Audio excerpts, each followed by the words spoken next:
Nous sommes sur le stand de la DGFiP. Donc ici, nous proposons comme type d'information tout ce qui peut aider l'entrepreneur partant de sa création, donc la création d'entreprise. Donc on a un certain nombre de brochures, de fascicules qui peuvent renseigner les personnes sur comment créer une entreprise nouvelle, les petites et moyennes entreprises, la cotisation foncière des entreprises. Quand ce sont des entreprises qui sont en création, ce sont plutôt des gens qui sont dans l'anticipation. Ils viennent se renseigner en cas de difficulté dans le futur avec leur banquier. Et quand ce sont des entreprises déjà créées, ils peuvent expérimenter un refus de crédit, une dénonciation de découvert bancaire ou une baisse de garantie de la part des assureurs crédits. Et donc ils viennent se renseigner pour savoir quels sont les recours auxquels ils ont droit et auxquels ils peuvent faire appel. On a beaucoup de porteurs de projets et donc qui vont servir de Odile. Le logiciel gratuit pour faire leur étude de leur marché. On a après beaucoup de gens qui sont à la recherche de leur code APE. Et puis aussi, il y a énormément de questions.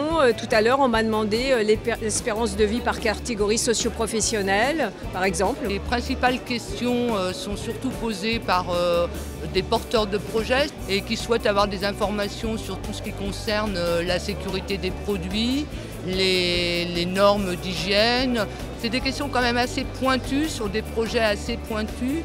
Et donc on les renseigne sur la partie qui nous concerne, c'est-à-dire la sécurité et la loyauté des produits. Sur notre espace, on propose des informations sur le programme Transition numérique.